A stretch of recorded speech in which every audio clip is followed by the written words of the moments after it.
은혜 받으실 말씀은 마가복음 3장 13절에서 15절까지 말씀입니다. 마가복음 3장 13절에서 15절까지 말씀을 다 같이 봉독하겠습니다. 또 산에 오르사 자기가 원하는 자들을 부르시니 나아온지라.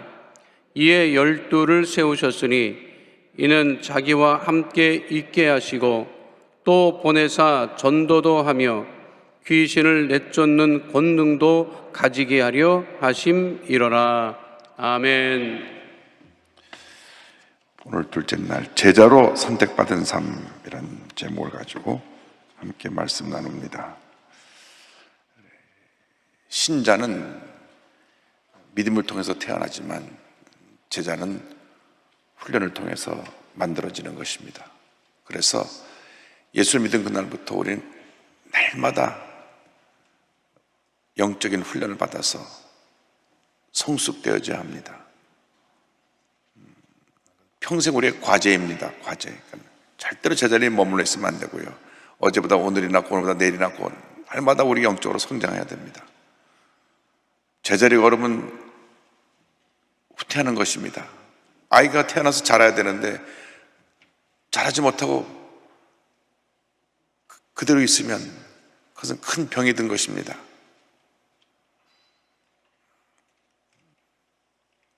지금 총과 씁니다만은 제가 교육교 다닐 때 굉장히 무서운 부장 선생님이 계셨는데 그 양태영 목사님이시라고. 그런데 목사님 아들이신데 절대 자기는 목사 안 된다 그랬어요. 그래서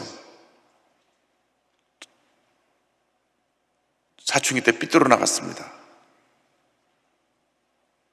아버님 시골에서 목회하시는데 돌을 갖다가 귀에다 던져서 유리창 깨기도 하고 그리고 도망가고 나중에 알고 보니까 목사님 아들이 그런 거예요. 계속 옆길로 갔습니다.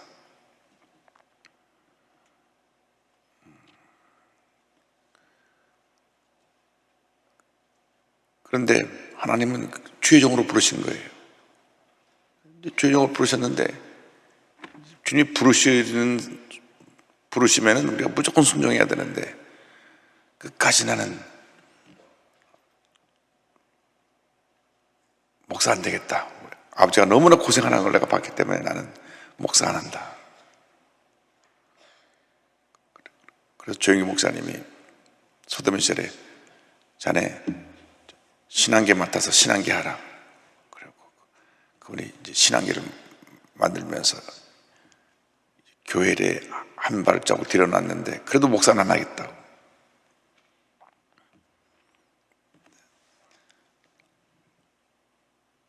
아들이 태어났는데 태어나면서부터 척추를 다쳐가지고 누워서 일어나지를 못해요. 병원에 가니까 아이는 지금 얼마 살지 못하겠습니다. 마음 준비하고 계십시오. 그러나 부모의 마음은 아이가 지금 태어나서 막 발버둥 치고 있는데 포기할 수 없으니까 병원이란 병원 다 댕기고 뭐 다 진료받아봤자 전혀 차도 없이 그냥 누워만 있습니다. 누워서 버덩버덩 하고 있는데 얼마나 그 아이를 보면 마음이 무너지는지. 의사가 한두 달밖에 못 산다 그랬는데 2년을 그렇게 삽니다. 2년이 지나고 나서 하나님 내가 항복합니다. 내가 죄종 되겠습니다. 하니까 2년 후에 그 아들을 데려가셨어요. 죄종이 되고 난 다음에 다시 아들을 주셔서 그 아들은 지금 미국에서 변호사 하면서 잘 살고 있고 목사님 오래전에 청구했습니다. 주님의 부르심을 거역하면 안 됩니다. 부르심을 거역하면 안 돼요. 우리가 주님의 부르심을 받다는 걸 잊지 말고 재직은 내가 하고 싶어서 하는 것이 아니라 주님이 부르셔서 일을 맡기신 것이다. 그러므로 재직에게 필요한 것은 주님의 뜻에 절대 순종하고 헌신하는 것입니다. 예수님께서 재직을 선택하실 때 그냥 선택하신 게 아닙니다. 밤새 기도하고 선택하셨습니다. 예수님의 기도와 선택에 대해서 누가복음 6장 12절 13절을 말씀합니다. 이때 예수께서 기도하시러 산으로 가사 밤이 새도록 하나님께 기도하시고 밝음에 그 제자들을 부르사 그 중에서 12를 택하여 사도라 청하셨으니. 예수님이 철야 기도하신 장면이 바로 여기 나옵니다. 보통 큰 기적을 행하시고 산에 올라가서 기도하시는데 밤이 맞도록 밤을 꼬박 세우시면서 기도하실 때는 제자를 뽑으실 때 기도하시고 12사람을 부르셨다. 그래서 우리 오늘날 교회에 주는 교훈은 교회에서 재직을 세울 때는 기도 많이 하고 세워야 된다는 것입니다. 교회 직분이 초기에는 안수 집사님하고 그 당시 주의종을 장로라 불렀으니까 장로가 2직분밖에 없었습니다. 이제 종교개혁 이후에 교회가 발전되면서 교회 직분이 세분화돼 가지고 장로의 직분을 둘로 나눴습니다. 목회 장로, 그러니까 말씀을 전하고 성도를 목양하는 목회 장로, 목사를 부르시고 그 다음 치리 장로, 교회 모든 행정적인 일을 다 맡아서 책임지고 돌보는 우리 장로님들 직분을 세우고, 교회의 최전방에서 꾸준히 일을 하는 집사님들을 세우는데, 원래 성경에는 안수지사밖에 없지만 서리집사라는 제도를 만들어서 매년 1년씩 교회를 위해서 봉사하면서 교회를 섬기는 훈련을 해가지고 서리집사가 되고 난 다음에 안수집사가 되어서 주변에서 교회를 위해서 충성하고 교회를 돌보는 어머니로서 권사님을 세우셔가지고 권사님들은 늘 교회를 위해서 죄종을 해서 기도하고 힘들고 어렵고 고통당하는 분들을 가서 기도해주고 신방하고 돌보는 그런 교회 어머니로서 권사님들을 세우시고 그렇게 세분화된 것입니다. 그런데 이 귀한 직분을 세울 때 기도를 많이 하고 세우지 않으면 나중에 모든 문제가 다 이 교회 직분자들부터 생겨납니다. 절대로 평신도들 때문에 교회가 문제된 교회는 한 개도 없습니다. 교회에 문제가 생겨나는 것은 기도하고 세우지 않은 제자들 때문에 제자 훈련을 받지 못하고 오늘 하루아침에 혜성처럼 나타나서 재직이 되고 난 다음에 어떻게 주님을 섬겨야 될까를 잘 모르다 보니까 늘 자기 주장대로 자주의자 하다 보니까 그게 문제가 생겨나는 것입니다. 그래서 제자의 삶은 주님의 택함을 받아야 되고 많은 기도를 통해서 그 제자가 만들어져야 됩니다. 그래서 교회에서 재직을 세울 때는 교구에서 기도를 많이 해야 됩니다. 그 교구를 섬기는 것이니까 교구협의회에서 기도를 많이 하고 교구협의장 또 교구협의회 총무권사님들 그리고 교구장님들이 같이 모여서 정말 이분은 이 교구에 참 필요한 1등 되는 그런 믿음의 사람입니다. 그래서 우리 교구를 섬겨야 되겠다, 교회를 섬겨야 되겠다 할 때 추천하는 겁니다.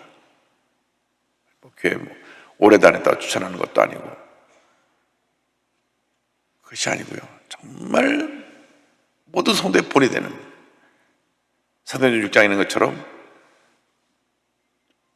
성령이 충만하고 지혜가 충만하고 칭찬받는 사람 택해야 됩니다. 절대 이 사람은 재직으로 세우면 안 됩니다. 투서가 들어오는 분들이 있어요. 이분들은 좀 기다려야 돼. 10명, 20명이 절대 이분은 세우면 안 됩니다. 너무 성격이 강해가지고 늘 구역에서 싸움이 나고 문제가 있는데 이분이 추천됐다고 하는데 제발 세우지 말아 주십시오. 그런 분들은 기다려야 돼요. 기다려야 돼요. 모든 교구가 존경하고 사랑하는 직분자가 될 때까지 기다려야 됩니다. 그래서 소망교회에서는 아예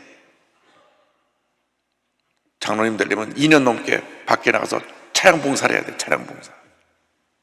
차량 봉사를 하고 나서 성도들이 얼굴을 잘 알고, 야, 저분 정말 차량 봉사 열심히 잘하고 본이 된다. 그 다음에는 장로로 추천돼갖고 투표를 하는데 그것도 한 번에 되는 게 아니라 2번, 3번씩 떨어진단 말이죠. 왜? 존경받고 칭찬받아야 되는데 그런 모습이 안 보이면 인정을 못 받는 겁니다. 그래서 하나님 앞에서 이런 준비가 되어 있어야 된다. 그런데 제자의 기본은 뭐냐? 예수님과 함께하는 삶을 사는 것입니다. 제자 훈련의 기본은 예수님과 동행하는 것입니다. 24시간 주님과 함께하는 삶을 사는 것입니다. 저에게 로잔 총재가 된 마이클 오라는 분이 뉴욕의 유명한 화가가 그린 해바라기 사진을 그림으로 그린 걸 저한테 갖다 줬습니다. 보니까 해바라기가 해가 뜰 때부터 해가 뜰 때까지 이렇게 해를 따라서 꽃이 움직여요. 그래서 아침부터 저녁까지 해바라기를 쭉 움직이는 걸 갖다가 그림으로 그려놨습니다. 해바라기 이렇게 돼 있어요. 아, 그래서 해바라기구나.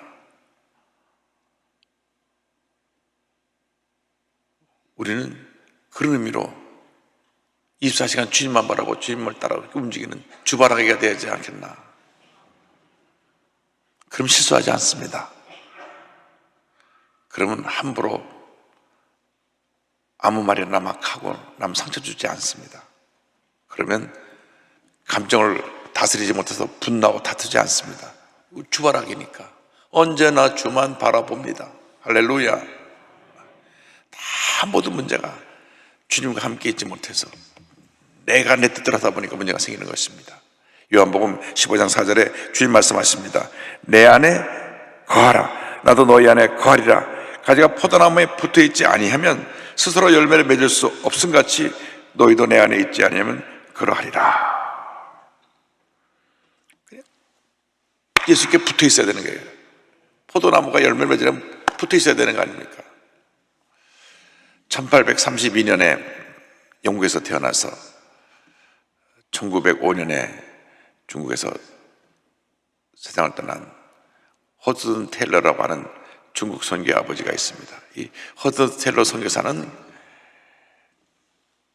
오늘날 중국이 1억 명 넘는 크리스찬이 생겨나게 된 그 가장 큰 공헌한 선교사님이신데, 영국에서 그분을 파송할 때 선교비를 보내면서 절대로 중국 도시에서 선교 지침을 따라서 복음을 전하지, 지방에 다니면서 사람들 다 만나면서 중국 정부와 마찰되도록 그런 한 선교를 하지 말라. 그런데 하나님의 음성을 듣고 난 선교비를 받지 않고 자비량을 하겠습니다. 그리고 중국 사람들과 똑같이 중국 옷을 입고 머리도 따고 시골에 다니면서 복음을 전하고, 그리고 제자 훈련을 통해서 중국 전역에 제자들을 세우고, 중국이 공산화되고 나서 모든 신학교문을 닫고 선교사 다 쫓아내고 나서 완전히 문이 닫혀진 후에도 중국이 지금 1억 명이 넘는 큰 기독교 대국으로 부흥하고 있는 이유는 이 허드슨 테일러의 그 같은 선교 정책이 있습니다. 그런데 이분이 그 선교 역사를 보면 자녀들이 먼저 세상을 떠나죠. 병으로. 아내가 세상을 떠나죠. 1905년 그가 죽을 때는 호남성 옆에, 양자강 옆에 묻혔는데 부인과 내 자녀가 이미 묻혀있는 그 옆에 묻혔어요. 그러니까 얼마나 그 선교사의 삶이 힘들고 어려운 삶이었습니까? 본인을 먼저 떠내보내고 아이가 먼저 세상을 떠나고, 우리나라에 온 선교사들도 보면 대부분 애들이 먼저 세상을 떠납니다. 이 각종 전염병에 아이들이 희생이 됐습니다. 본인도 몸이 6년 넘게 아파갖고 너무나 몸이 아프고 힘들어가지고 내가 이제 더 이상 사역을 하지 못할 지경에 이르렀다 했을 때 그를 붙들어준 말씀이 요한복음 15장 4절입니다. 나에게 붙어만 있어라, 붙어만 있어라. 할렐루야. 그럼 주님이 하십니다. 여러분이 여러분의 인생을 살아가는 것 같지만 주님께 붙어 있으면 주님이 하시는 겁니다. 아무리 힘쓰고 해서도 안 되는 건 안 되는 겁니다. 근데 주님이 하시면 됩니다. 주님이 닫혀진 문을 여시면 문이 열리는 것입니다. 그래서 사람을 10번 만나는 시간보다 주님을 한 번 만나서 엎드리는 시간이 더 중요합니다. 그러면 주님께서 해결해 주십니다. 그런 일이 너무나 많아요. 이렇게 저렇게 하려고 막 사람들 만나다니고 막 도와달라고 그러고 안 돼요. 엎드려 기도하면 그냥 문제가 해결되는 것입니다. 그래서 여러분들이 주님과 동행하고 주님께 매달리고 기도하고 맡기는 그런 삶을 살게 되길 바랍니다. 마가복음 3장 13절로 15절에 주님께서 부르시는 장면을 다시 한번 설명합니다. 또 산에 오르사 자기가 원하는 자들을 부르시니, 예수님이 원하는 자들을 부르신 것입니다. 나온지라 이에 12를 세우셨으니 이는 자기와 함께 있게 하시고 제자의 사명 1, 하나님 주님과 함께 있는 것, 또 보내사 전도도 하며 나가서 복음을 전하는 것, 셋째 귀신을 내쫓는 권능도 가지게 하려 하심이로라. 할렐루야. 그리고 제자의 삶은 셋째로 진리의 말씀으로 거룩하게 구별된 삶을 살아야 된다. 거룩이란 뭐냐? 거룩이라는 것은 분리입니다. 분리, separation, 분리. 우리가 죄덩어리의 인생을 살고 있기 때문에 늘 죄와 분리되는 삶을 살도록 몸부림쳐야 됩니다. 보는 것이 죄요, 듣는 것이 죄요, 말하는 것이 죄일 때가 너무나 많습니다. 그래서 이 거룩이라는 것은 이러한 죄와 분리되는 것입니다. 요한복음 17장 16절부터 19절까지 보겠습니다. 내가 세상에 속하지 아니함 같이 그들도 세상에 속하지 아니하였사옵나이다. 그들을 진리로 거룩하게 하옵소서. 아버지의 말씀은 진리니이다. 아버지께서 나를 세상에 보내신 것 같이 나도 그들을 세상에 보내었고 또 그들을 위하여 내가 나를 거룩하게 하오니 이는 그들도 진리로 거룩함을 얻게 하려 함이니이다. 주의 말씀이 우리를 거룩하게 한다. 말씀을 통해서 우리가 죄와 싸워 승리하고 주의 모습을 닮아가는 거룩한 삶을 살아야 됩니다. 우리가 말씀대로만 산다면 우리 일생은 정말 하나님 앞에서 복받은 인생이 될 것입니다. 왜냐하면 나를 죄에서부터 지킬 수 있기 때문에, 진리가 우리를 거룩하게 만들기 때문에. 이 세상이 죄의 홍수입니다. 그래서 그 세상에서 밀려들어오는 죄의 홍수를 우리가 감당할 수가 없어요. 성령으로 충만해서 늘 내가 내 자신을 지키고 영적으로 깨어있고 흑암에서 늘 싸워서 물리치고 주님의 은혜가 충만한 삶을 살 때 하나님께서 복을 내려주시는 것입니다. 그래서 누가 복이 있느냐 싶은 1편 1절로 2절에 복이 있는 사람은 악인들의 길을 따르지 아니하며 죄인들의 길에 서지 아니하며 오만한 자들의 자리에 앉지 아니하고 오직 야의 율법을 즐거워하여 그 율법을 주하러 묵상하는도다. 이렇게 말씀합니다. 누가 복 있는 사람이냐? 이 생각을 잘 지켜서 악인들의 길을 따르지 아니하는 악인들. 생각을 지켜야 됩니다. 나아가서 죄인들의 길에 서지 않으며, 두 번째, 삶의 방향을 아예 잘못된 사람과 같이 서지 않고 바른 길로 늘 방향을 설정해서 그 길을 가려고 노력하고, 오만한 자리에 앉지 않는다. 그들과 함께 어울려서 잘못된 삶을 살지 않는다는 것입니다. 생각이, 방향이, 우리의 행동이 우리의 삶을 그렇게 이끌어가는 것입니다. 근데 죄는 뭐냐? 잘못된 생각을 하는데 그 잘못된 생각하고 잘못된 방향을 정해놓고 그리고 그 길로 가는 것입니다. 도둑이 그냥 도둑질하는 게 아닙니다. 내가 어떻게 훔칠까 하는 생각을 먼저 하고 그 다음 늘 도둑질할 것을 바라봅니다. 그 다음 행동을 옮기는 겁니다. 그러니까 시편 1편은 제일 처음에 복 있는 사람이 하지 말아야 될 것들, 그렇게 죄인들의 3단계를 설명한 것입니다. 우리가 뉴스에서 봤지만은 금은방을 터는데 사전에 거기를 CCTV에 그 사람이 나오는데 여러 번 왔다 갔다 하면서 거기를 봅니다. 그리고 어느 날 새벽 망치를 두고 탁 깨고 쓸어가는데 2분이 안 걸렸어요. 알람이 울려서 5분 있다가 다 그 세코비가 어딘 가서 경비업체에서 왔는데 힘이 다 돌아갔어요. 참 정확한 것처럼 돌아가더라고요. 그러나 또 우리나라 경찰도 지금 세계 어느 나라 경찰보다도 일을 잘해서 금방 또 잡아내고, 그래서 범죄는 결국은 다 벌을 받게 되어 있는데, 이러한 눈에 보이는 큰 죄만이 아니라 우리 예수 믿는 사람들, 특별히 제자들은 마음을 지키고 말을 지키고 행동을 지켜서 하나님 앞에 인정받는 그런 복된 인생을 살게 되길 바랍니다.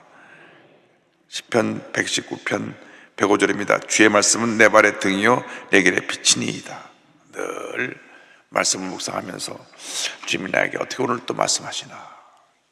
여러분, 말씀이 꿀송이처럼 달아야 됩니다. 늘 말씀 묵상하십시오. 물론 레위기를 읽다 보면 레위기는 좀 뛰어넘었으면 좋겠다.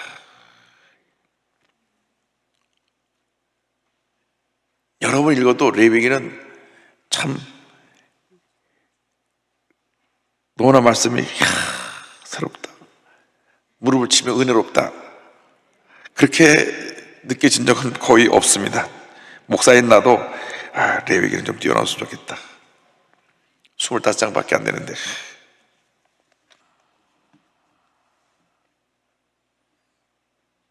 그런데도 그 말씀을 읽으면서 주님 앞에서 우리가 어떠한 제물로 드려야 되겠는가, 주님 앞에 내 전체를 다 태워드리는 번제로 드리나, 내가 완전히 가루가 돼서 흔적도 보이지 않는 그런 모습으로 드려지는 소재가 되어야 될 것인가. 레위기 1장이 번제고 2장이 소재고 3장이 하나님과 나무와의 관계에서 화목한 모습을 회복해야 되니까 내가 어떻게 화목제 제사를 드릴까. 그 다음 4장이 속죄제, 내가 하나님 앞에 지은 죄를 어떻게 죄를 사함받아야 될까. 5장에 가면 속건제, 하나님의 성물에 대해서 함부로 다뤄가지고 죄의 지은 걸 회개하는 죄가 나오니까 이제 그런 면으로 다시 그 말씀을 내게 은혜로 받아들여지는 것이지, 그 말씀 자체를 읽을 때는 참 지금도 어려워요. 그럼에도 불구하고 말씀이 내게 늘 새로운 은혜를 주시는 것입니다.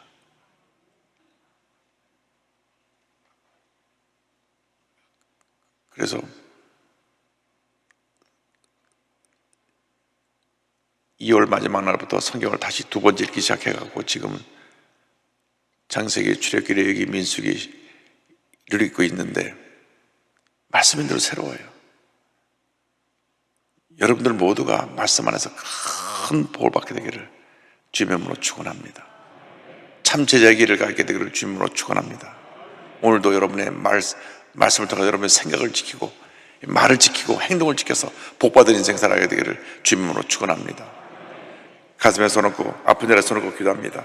사랑과 은혜와 자비가 무한하신 하나님 아버지, 오늘도 말씀과 동의하는 삶을 살기 원합니다. 주님의 은혜가 우리에게 충만케 하여 주시옵소서. 나사렛 예수 그리스도 이름으로 명하노니 흑암의 거세는 묶음을 놓고 떠나 갈지어다. 주님께서 주시는 은혜와 주님이 주시는 치료와 회복의 역사가 모두에게 임하게 될지어다. 마음의 병이 치료함을 받을지어다. 육신의 병이 치료함을 받을지어다. 정치적인 병도 치료함을 받을지어다. 모든 병에서 노연함을 받을지어다. 각 개인과 각 가정의 모든 문제와 질병은 떠나 갈지어다. 나사렛 예수의 명하노니 하나님의 은혜가 임할지어다. 축복이 임할지어다. 기적이 임할지어다. 문제는 사라지고 주님의 은혜가 임하며 하나님이 주시는 놀라운 권능이 임하게 될지어다.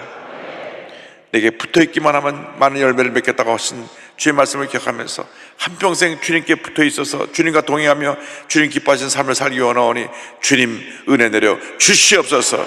함께하여 주시옵소서. 믿습니다.